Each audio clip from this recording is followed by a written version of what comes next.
In case you hadn't noticed, two Americas right now, a country divided. And everybody's really mad. All right, knock it off, you two. It's time to stop arguing and start fighting it out on track. And so we brought the two most powerful American production cars of all time here to race through the quarter mile. But to ensure that we remain divided, we're splitting the episode in half. First, we'll start here on regular asphalt, and then we'll race on the glue. This is the definitive race to establish the quickest accelerating production car America has ever seen.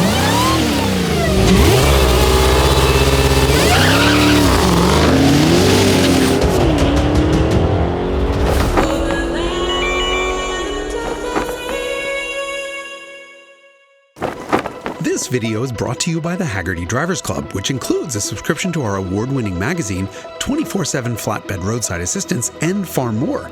Join or get more info at the link below.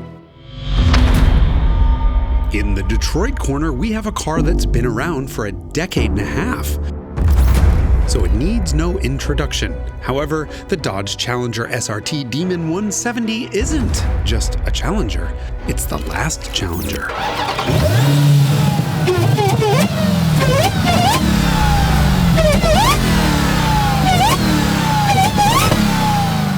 The very last of the 7 Last Call Special Editions, the Demon 170's engine builds on the Hemi, and then on the Hellcat, and then on the regular Demon. In fact, the only carryover major engine component is its one single camshaft.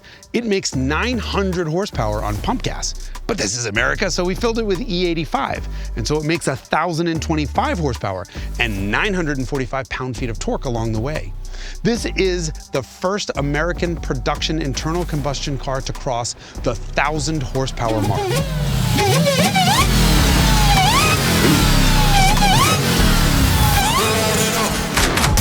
Dodge claims an NHRA certified 8.91 second run down the quarter mile, enough to get it immediately banned from running in NHRA events because it pulled off that sub 9 second run without a safety cage. Only in America will a sanctioning body certify a run and then ban the car because of it.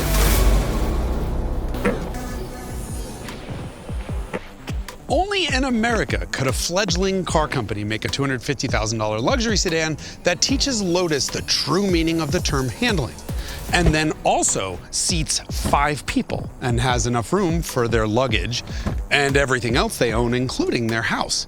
And then has that same car score 105 miles per gallon equivalent on EPA testing. And then rip your face off with 1,234 horsepower worth of acceleration. In fact, the only thing wrong with the Lucid Air Sapphire is that it makes no noise, other than the sound of everyone complaining that it makes no noise.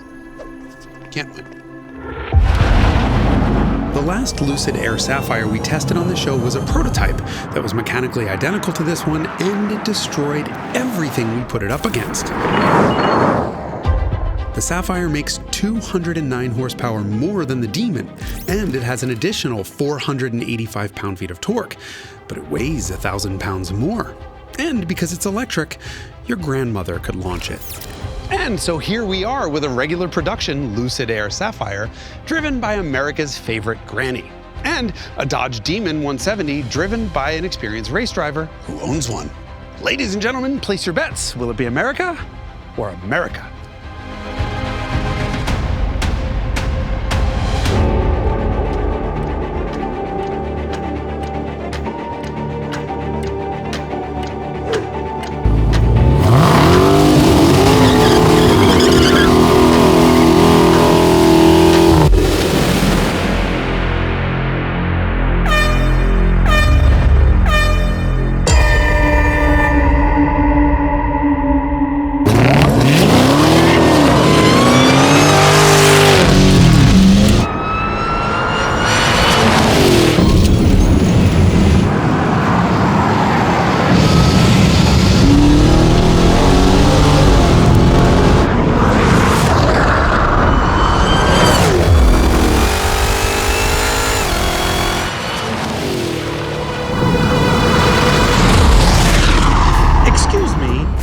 Where the f did the Dodge go?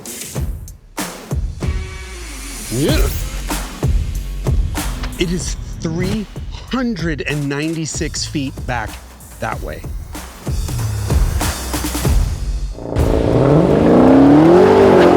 The Sapphire ran the quarter in 9.2 seconds at 158 miles an hour, a tenth behind the prototype we ran last year, but 2 miles an hour faster. Once again, it hit 60 miles an hour in just 2.1 seconds along the way, taking full advantage of having 4 driven wheels instead of 2. Its average acceleration is more than twice the Dodge's until the 60 mark, and then the G-force plots start to converge, but never do.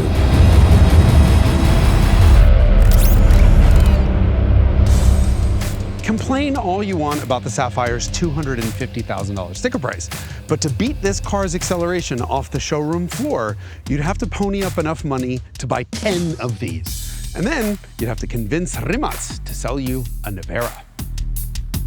When the Sapphire crossed the finish line, the Challenger, which was a third of the way back to the starting line, was traveling at just 122 miles an hour. At that speed, traction is no longer a factor, and the Demon is still pulling 0.4 of a G in acceleration. So the power is all there. Problem is, the power all has to go through the rear wheels. Even with Mickey Thompson drag radials designed to put the power down, the 170 had no chance of putting down 1,025 horsepower to just the rear wheels. If you were to just turn off traction control and floor that thing, it would disappear in a cloud of tire smoke bigger than all of Detroit. That is an exercise in restraint. The Demon is the type of car that relies almost completely on its driver to extract the maximum performance. The Lucid does no such thing. Press the right pedal and hold on tight. The traction control works so quickly you don't even know it's active, even though it's actually managing traction more than halfway down the track. It can adjust power output 1,000 times a second on each rear wheel individually and then once more on the fronts, orders of magnitude quicker than the Dodge's computer can pull engine power and add it back in.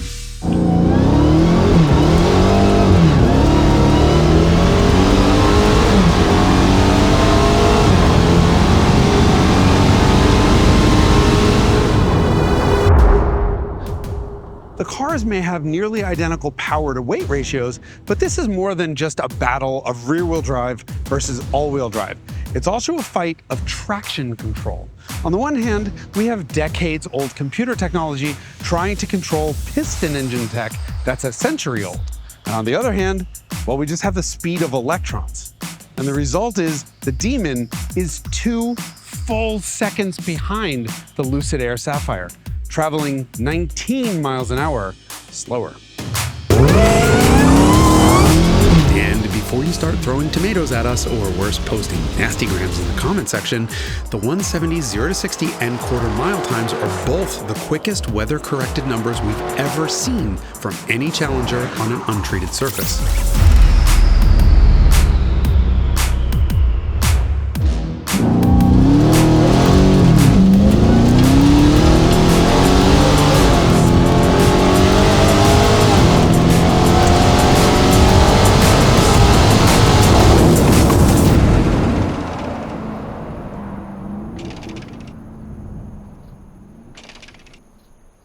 But that's not entirely fair. The NHRA doesn't certify quarter-mile passes on regular asphalt, and Mickey Thompsons certainly aren't designed for the surface at Willow Springs. That's a drag car, and so what it needs is a drag strip, where you don't need a Valentine 1 radar locator, but you do need this to get there safely. So I'll be plugging this guy in on the way to the Famoso Drag Strip.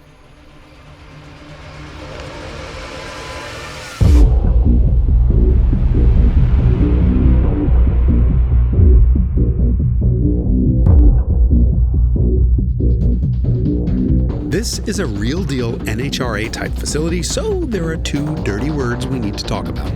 VHT and Rollout.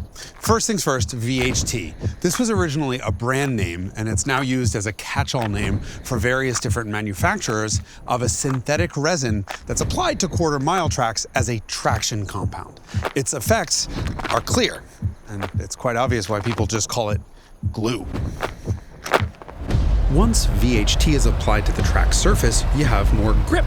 More grip means you can put more power to the ground, which is something the Demon seriously needs. Remember, Dodge got an 8.91 second run out of a Demon 170 on VHT. If we can replicate that here today, well then the Demon beats the Lucid. But don't forget, the Lucid also benefits from the glue. The second thing we need to talk about is rollout, which is the dubious practice of omitting a car's first foot of motion before starting the acceleration timer. The whole rollout thing comes from the well-intentioned, but ultimately stupid idea that car magazines should be able to match the time that's shown on the timing boards at a drag strip. Well, that's never gonna happen because the timing equipment at a drag strip doesn't start counting the very instant a car moves. It waits a couple tenths. Here's why. This is a legacy system from a long time ago using tech from long ago.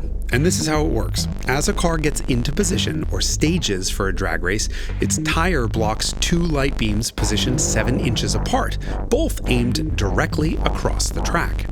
When the front tire crosses the first light, it trips the pre-stage light that tells the driver they're approaching the starting line. 7 inches later, the tire trips the second light beam, illuminating the second light as a sign that the car is now fully staged and ready to race. There's a whole Christmas tree situation that varies slightly depending on the type of race, but one thing remains the same. The timing equipment has no way of knowing that a car has started to move until it travels enough that it rolls out of that staging beam, rollout. In other words, it's moved forward far enough that its front wheels are no longer obstructing the main staging beam. The distance a car will travel from the time it starts moving until it rolls out of that beam and starts the clock depends on a number of things, including the tire's overall diameter and how far past the initial trip of that second staging light the driver traveled while inching up. But in either case, it means that using drag strip timing equipment, all cars will travel at least some distance before the clock starts counting. This gives all cars an advantage. Their quarter-mile time is a couple tenths quicker than it would have otherwise been had it been measured from a complete standstill. The whole thing's a little bit silly, I know, but hey, ever measure a 2x4? This is not 2 inches by 4 inches. This is genuinely stupid, but it's the industry standard. The timing is a little bit wonky, but the racing is real.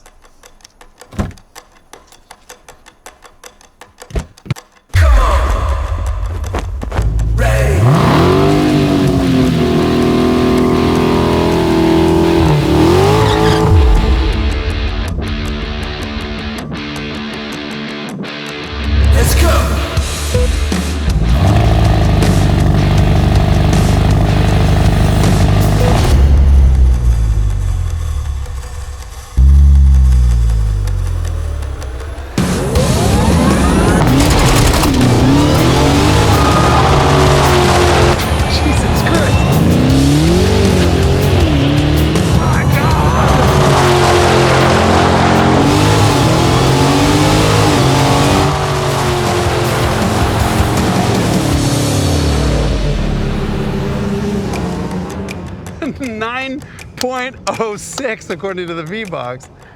Jesus.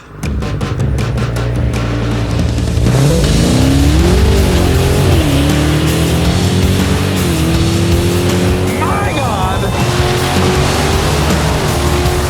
I'm going to jail for this.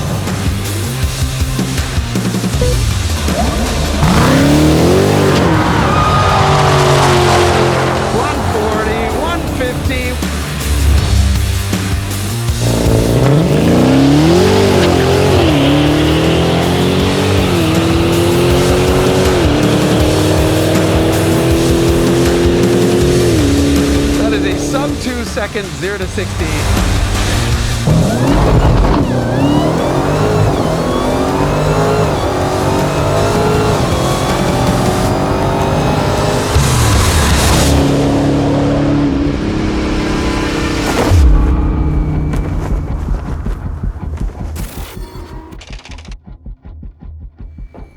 I know. We were all hoping for a much closer result. Even the Lucid folks who were here rooting for the Demon. But we tried, and we tried, and we tried, and we tried, and we tried, and we tried, and nothing we could do, or nothing Tom could do, could get the Demon off the line quickly enough to beat that 9.7.